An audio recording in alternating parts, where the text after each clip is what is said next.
Oh, I thought you were gonna ask. No, yeah, go ahead. No, I like my art because it is one, the stress reliever.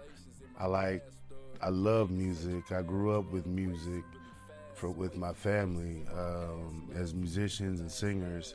So I've always just had this attachment with music. I can't really think of not doing music. I couldn't imagine not doing music, I should say. I like that. Being at church and listening to my uncles. I have two uncles who play the piano and the organ, and that inspired me. I want to be like them. I want to play the organ. I'm not a great singer or anything like that. So I was like, keys, instruments, I can do that. So that's how I kind of started my journey into music. And for art in in everyday life, when it comes to writing, I feel like I write people's stories, my story, or just things that I may have saw on television or something that I can attach to emotionally. I may write about that. When it comes to music, it is, I should say, the creation of the music. I can be inspired by the artist or inspired by the feelings that I have, and then I may hear a sound that I connect with while I'm going through my sounds, and that starts the journey. I gotta give it three. When it comes to that, I would say Pharrell, Timbaland, and Kanye really put me on, and even Dr. Dre, they put me on I wanted to be, I wanted to make something like those guys. The things that they did were, to me, amazing. So amazing at some point, I didn't think that I could even be a producer.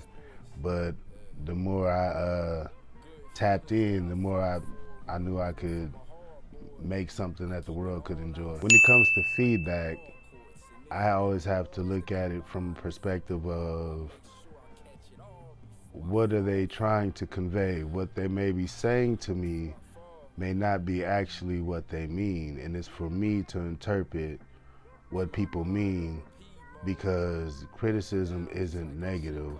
I accept criticism and then I do my research, creative block.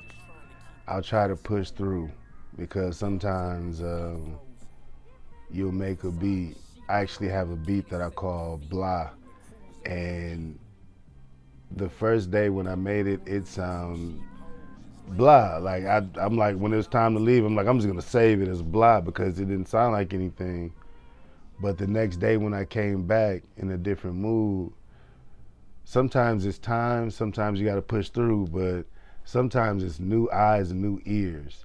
And when you hear that thing the next day, you can have it. So just don't give up on what you're doing. Know that the blocks are temporary. So I just push through. The first song I felt like that was a song called Deja Vu. I made the beat when I first got my Trident Extreme. It was the first beat I made. And I have a friend named BJ who at the time was living down here in Atlanta. He had been signed to Jagged Edge and he had signed to a different label at the time. And we were making music for him. I should say he had came back for Christmas. I was making music with people that he knew. And when he came to the studio, the first song that I played him was Deja Vu, and he was like, let's write that. So to me, it was the first song that somebody who was signed to a deal or considered a professional artist wanted to be on something of mine. To not attach yourself to everything, to the things that are around you in terms of, I live in Atlanta now, but I should have moved a long time ago. I would have told myself to move. I would also have told myself that you're doing business.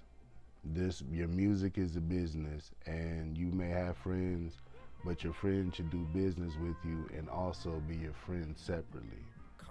So, and I'm not saying that those things never mix, but I'm saying that you should be able to move in business without worrying about losing friends. So I would tell myself that you have to make decisions that will benefit you, because you know that you will do things to benefit others. You know who you are. Good feelings that I fought for, removed them from my heart, boy.